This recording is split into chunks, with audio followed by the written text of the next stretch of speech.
Friends എല്ലാവർക്കും മറ്റൊരു പുതിയ വീഡിയോയിലേക്ക് സ്വാഗതം. It's me Akhil Satheesh and welcome to Akhil Satheesh world. അപ്പോൾ മക്കളെ, ഈ വീഡിയോ പ്രധാനമായിട്ടും നിങ്ങളോട് രണ്ട് കാര്യം പറയുവാനാണുള്ളത്. നിങ്ങൾക്ക് ഇപ്പോൾ എത്ര മാർക്കായാലും കിട്ടിക്കോട്ടെ, നിങ്ങളെ വിഷമിക്കരുത്. ഇനി അധികം മാർക്ക് കിട്ടിയവർ സന്തോഷിക്കും, അധികമായിട്ട് ചെയ്യുകയും ചെയ്യരുത്. എന്തായാലും നിങ്ങളുടെ ആ പരീക്ഷ വന്നു, നിങ്ങൾക്ക് മാർക്കുകൾ കിട്ടി.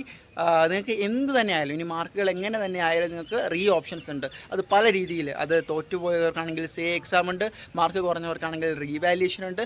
അല്ല എങ്കിൽ നിങ്ങൾക്ക് അഡ്മിഷനിൽ സീറ്റ് ഉറപ്പിക്കാൻ വേറെ ചില വഴികൾ, അലോട്ട്മെൻറ്റ് വഴി നമുക്ക് ആ അപ്രോച്ചിലൂടെ മാറ്റിയെടുക്കാൻ പറ്റും. അല്ലെങ്കിൽ നിങ്ങൾക്ക് കരിയർ ഓപ്ഷൻസ് ഒന്നുകൂടി ചിന്തിക്കാം. ഇപ്പോൾ നമ്മൾ പറയാൻ പോകുന്നത് എങ്ങനെ പേഴ്സൻറ്റേജ് കണക്കാക്കാമെന്ന വളരെ വാലിഡായിട്ട് പല വിദ്യാർത്ഥികളും ചോദിച്ചുകൊണ്ടിരിക്കുന്ന ഒരു ക്വസ്റ്റ്യനാണ്. അപ്പോൾ നിങ്ങൾ മനസ്സിലാക്കണം, രണ്ട് രീതിയിലാണ് പേഴ്സൻറ്റേജ് പ്ലസ് ടുവിനെ കണക്കാക്കുന്നത്. നിങ്ങളുടെ പ്ലസ് വണ്ണിന് മാത്രമാണ് വേണ്ടതെങ്കിൽ ഇപ്പോൾ വന്നിരിക്കുന്ന മാർക്കല്ല, നിങ്ങൾ പ്ലസ് വണ്ണിൽ നിങ്ങളുടെ റിസൾട്ട് പോയി മനസ്സിലാക്കുക. ഇനി പ്ലസ് ടുവിലെ മാത്രം മാർക്ക് പേഴ്സൻറ്റേജ് നോക്കുകയാണെങ്കിൽ പ്ലസ് ടുവിന് 540 അപ്പോൾ ഈ 1200 540 കുറയ്ക്കുമ്പോൾ 660. അതിന് സെപ്പറേറ്റ് ആ പ്ലസ് വണ്ണിലെ മാർക്ക് ഇതിൽ നിന്ന് കുറയ്ക്കുക. അതിനനുസരിച്ച് 660 എത്രയാണോ നിങ്ങൾക്ക് ടോട്ടൽ മാർക്ക് കിട്ടിയിരിക്കുന്നത്, അതായത് 1200 ഇപ്പോൾ വന്ന മാർക്ക് മൈനസ് 540 നിങ്ങൾക്ക് പ്ലസ് വണ്ണിൽ എത്രയാണോ കിട്ടിയത് അത് മുകളിൽ കൊടുക്കുക, താഴെ 660 ഇടുക, ഇൻറ്റു 100 ചെയ്യുക.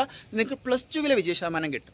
ഇനി അതേ പ്ലസ് ടുവിലെ മാത്രം, ഇനി total higher secondary plus one plus two എല്ലാം കൂടി ചേർത്ത് ഇപ്പോൾ വന്ന വിജയശതമാനമാണ് എങ്കിൽ നിങ്ങൾക്ക് 1200 എത്ര മാർക്കാണോ എടുത്തത് അതേ ഇൻറ്റു 100, അതായത് 800 മാർക്കാണ് നിങ്ങൾക്ക് കിട്ടിയെങ്കിൽ 800 ഇൻറ്റു 100/1200. ഇതാണ് ടോട്ടൽ വിജയശതമാനം. അപ്പോൾ ഇത് എപ്പോഴും വാലിഡ് അല്ല, അതും കൂടി നിങ്ങൾ മനസ്സിലാക്കുക. പ്ലസ് ടുവിനെ സംബന്ധിച്ച് 1200 കിട്ടിയ മാർക്ക് എന്ന് പറയുന്നത് നിങ്ങളുടെ ടോട്ടൽ മാർക്ക്, അത് വിജയശതമാനം ആയിട്ട് കണക്കാക്കാൻ പറ്റില്ല. കാരണം മാർക്ക് കൂടിയാലും പലർക്കും പല വിഷയത്തിലും മാർക്കുകൾ വളരെ കുറവായിരിക്കും, ടോട്ടൽ മാർക്ക് കൂടുതലുമായിരിക്കും.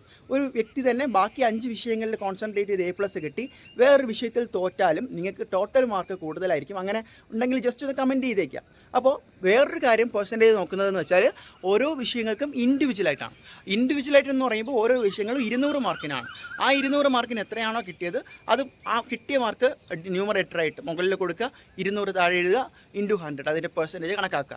ഇനി കീം പോലുള്ള എൻട്രൻസ് പരീക്ഷകൾ എഴുതിയവർക്കാണെങ്കിൽ ഒന്നിലധികം വിഷയങ്ങൾ, അതായത് physics, PCM, physics, chemistry, maths ആണെങ്കിൽ ആ 3 വിഷയങ്ങൾ മാത്രം എടുക്കുക. അതിൻ്റെ ടോട്ടൽ നോക്കുക, അപ്പോൾ 600 ആകും. അതിന് ടോട്ടലായിട്ട് കിട്ടിയ മാർക്ക് നോക്കുക, അതിനെ പേഴ്സൻറ്റേജ് ആയിട്ട് കൺവേർട്ട് ചെയ്യുക. അപ്പോൾ ഈ രീതിയിൽ ഓരോ വിഷയങ്ങൾക്കും ചെയ്യാം, ടോട്ടലായിട്ട് ചെയ്യാം, ഇനി പ്ലസ് ടുവിൻ്റെ മാത്രമായിട്ട് ചെയ്യാം. ഇത് ഓരോ അഡ്മിഷൻ പ്രൊസീജിയറിലും ഓരോരുത്തരും ചോദിക്കുന്നത് ഡിഫറെൻ്റ് ആണ്. ഇനി നിങ്ങൾക്ക് ഗ്രേസ് മാർക്ക് കിട്ടിയിട്ടുണ്ടോ ഇല്ല എന്നും നിങ്ങൾക്ക് സർട്ടിഫിക്കറ്റ് വരുമ്പോൾ അറിയാം. ഓൾറെഡി നിങ്ങളുടെ റിസൾട്ടിലും അത് മെൻഷൻ ചെയ്തിട്ടുണ്ടാകും.